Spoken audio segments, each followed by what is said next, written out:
नमस्कार। आज मैं आप सभी से इस विषय पर चर्चा करूंगी कि बच्चों की स्मरण शक्ति को कैसे बढ़ाया जाए। जैसा कि अभी विद्यालय बंद है तो बच्चे घर पर ही हैं और घर पर वो उस तरह से पढ़ाई नहीं कर पा रहे हैं।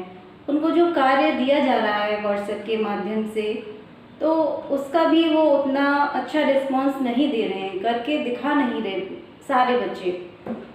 तो इसी विषय पर मैं चर्चा करूंगी कि इस समय में अभिभावक अपने बच्चों पे कैसे ध्यान दें और हमारे छात्रों और शिक्षकों के बीच में अब दो वस्तुएं हैं, एक तो टेक्नोलॉजी और दूसरा अभिभावक। हम सीधे बच्चों के संपर्क में इस समय नहीं हैं, तो शिक्षक भी इस बात से परेशान है और छात्र भी, क्योंकि एक तो हम जो वीडियो वगैरह उनके लिए भेज रहे हैं व्हाट्सएप पे, लिखित कार्य भी भेज रहे हैं, तो उसको अभिभावक ही फ़ोन पे बच्चों को कराएंगे, दिखाएंगे, वो तभी कर पा रहे हैं। तो इसका भी अभिभावकों को विशेष ध्यान रखना है। मेरी उनसे विशेष अपील है कि वो शिक्षक और छात्रों के बीच में एक माध्यम बन के अपना जो उनका कर्तव्य है उसका वो निर्वहन करें।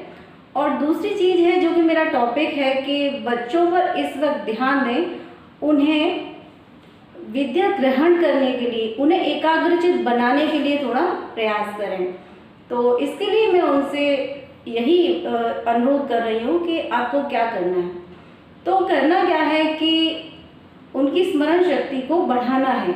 जब वो विद्यालय में आए तो वो अधिक से अधिक बातों को ग्रहण करें, एकाग्रचित होकर वो अपनी पढ़ाई पर फोकस करें। तो हम देखते हैं कि जो हमारी प्राचीन शिक्षा प्रणाली थी वो पूरी तरह स्मरण पर ही आधारित थी, क्योंकि गुरुकुलों में जो वेदों का अध्ययन किया जाता था तो उनको याद किया जाता था। सारे वेदों का अच्छी तरह से अध्ययन करके बिल्कुल अच्छी तरह से उनको याद रखा जाता था। वो कोई भी मंत्र वो पढ़ने के बाद सुना सकते थे। अब क्या है कि बच्चा पढ़ता है और एग्ज़ाम हो जाते हैं उसके, और देखते हैं कि परीक्षाओं के बाद बच्चे भूल जाते हैं, बहुत जल्दी भूल भी जाते हैं। वो अगर कक्षा 5 में है, उनसे कक्षा 4 का कुछ पूछो तो वो भूल चुके होते हैं। तो इसके लिए हमें उनकी स्मरण शक्ति का विकास करना है। तो उसके लिए करना क्या है, तो बच्चे भी घर पर ही हैं तो अभिभावक ये करेंगे कि सुबह के टाइम खाली पेट ही, सभी घरों में पूजा होती है सुबह, तो बच्चे को पूजा में बिठाएंगे। 5 मिनट हो सके तो 10 मिनट, शुरुआत में 5 मिनट ही कर लीजिए।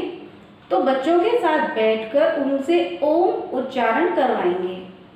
ठीक है, ओम का जब उच्चारण बच्चे करेंगे तो ओम की ध्वनि का हमारे स्वर पर, हमारी स्वर तंत्र का प्रणाली पर प्रभाव पड़ेगा, हमारे मस्तिष्क पर उसका प्रभाव पड़ेगा। हमारे उच्चारण करने से हम जो श्वास लेंगे ओम के उच्चारण में, तो हमारे मस्तिष्क को अधिक ऑक्सीजन मिलेगा।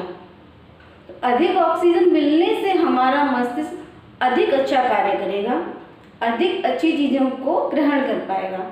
योग और ध्यान का जो विज्ञान है वो इसी पर है, प्राणायाम, यानी कि हम अपनी श्वसन क्रिया को नियमित करें और अधिक प्राण तत्व को या अधिक ऑक्सीजन को ग्रहण करें, जिससे कि हमारे अंदर की चैतन्यता में वृद्धि हो और इससे हमारे बच्चों की इम्यूनिटी भी बढ़ेगी, रोग प्रतिरक्षा, जिसकी कि अभी विशेष आवश्यकता भी है, हमेशा ही होती है।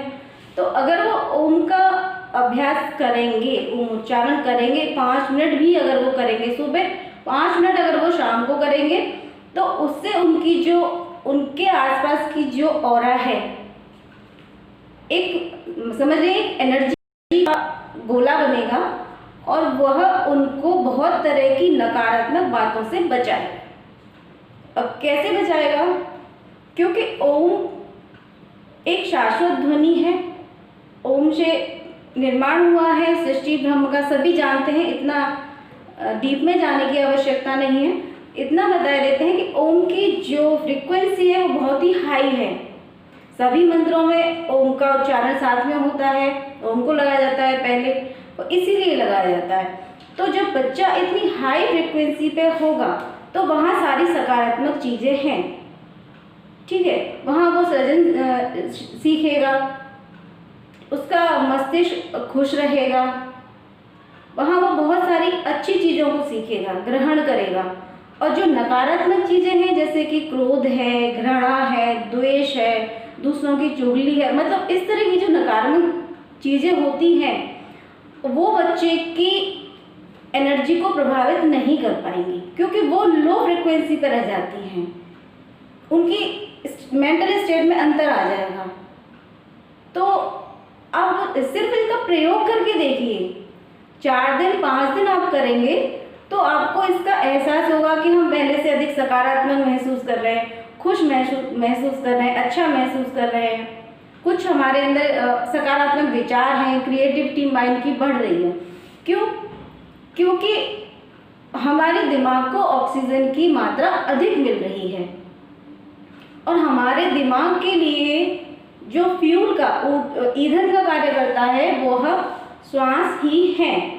अब अभी तुरंत एक प्रयोग करेंगे, हम देखेंगे कि हम थोड़ी सी देर के लिए अपनी सांस को रोक लेंगे और कुछ याद करने का कोशिश करेंगे, कोई भी चीज़ को याद करने की कोशिश करेंगे, सांस को रोक के।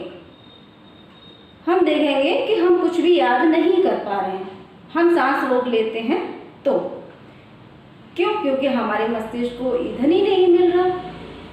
तो इस तरह से हम दूसरा कार्य बच्चों के साथ ये करेंगे कि हम उनको बिठा के अपने साथ 5 मिनट ओम की ध्वनि के बाद उनको प्राणायाम, अनुलोम विलोम, गुंबक रेचक, इतनी बड़ी चीज़ों को बच्चा नहीं कर पाएगा, सिर्फ इतना करवाएंगे हम उससे कि हम उससे कहेंगे कि अपनी सांसों पे ध्यान दो और धीरे धीरे सांस लो, धीरे धीरे सांस लो और धीरे धीरे सांस छोड़ो, चाहे वो 2 मिनट करें।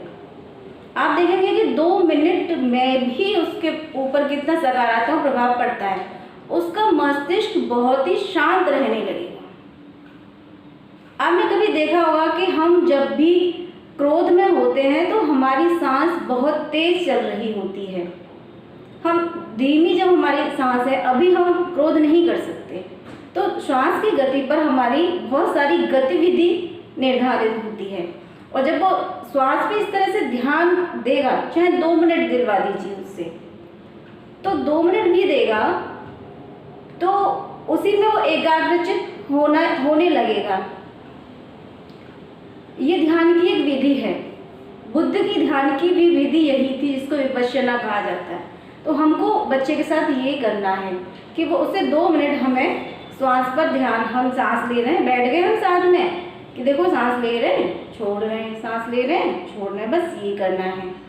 तो इसका प्रभाव हमारे शरीर पर, हमारे मानसिक, भौतिक, शारीरिक सभी तरह से सकारात्मक पड़ेगा और बच्चा हर परिस्थिति का सामना बहुत आसानी से कर सकेगा। वो मानसिक रूप से इतना शक्तिशाली होगा, बलशाली होगा कि उस पर जो नकारात्मक चीज़ें हैं वो प्रभाव नहीं डालेंगी। हर परिस्थिति से वो लड़ना सीखेगा, उस पर प्रभाव ही नहीं डालेंगी, उसे ज़रूरत ही नहीं पड़ेगी कि वो परेशान हो, दुखी हो, उसकी फ्रिक्वेंसी ही हाई होगी, वो जिस चीज़ से बचने की ज़रूरत ही नहीं है, जब उसे वो प्रभावित ही नहीं होगा उन चीज़ों से हमको। क्योंकि प्राचीन समय में भी हम देखेंगे तो विद्या आरंभ से पहले बच्चों को योग और ध्यान कराया जाता था। मान लीजिए कि एक किसान है, तो जब तक वो खेत को जोतेगा नहीं, मिट्टी को सही नहीं करेगा, पानी की व्यवस्था नहीं करेगा, तब तक वो बीज डालना उस ज़मीन में बेकार है। क्योंकि अगर ज़मीन उपजाऊ नहीं है, तैयारी ही नहीं है, तो फसल कैसे अच्छी होगी।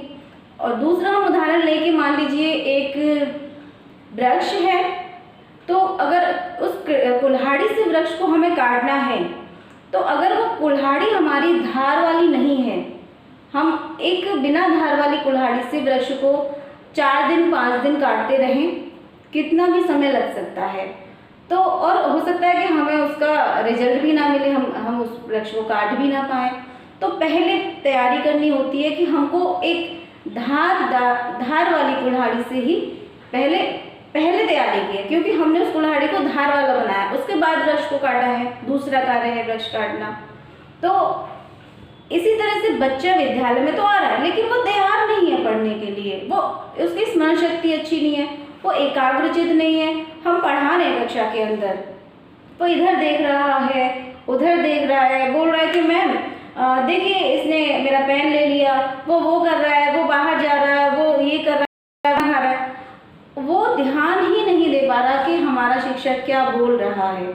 उसके अंदर कम से कम ये ग्रहणशीलता होनी चाहिए कि हमें विद्यालय में जाके कुछ ग्रहण करना है, एकाग्रचित रहना उसे आना चाहिए, उसका मन लगना चाहिए, उसकी मानसिक शक्ति ऐसी होनी चाहिए कि वो जिस कार्य को करे उसमें ही अपना 100% ध्यान लगाए।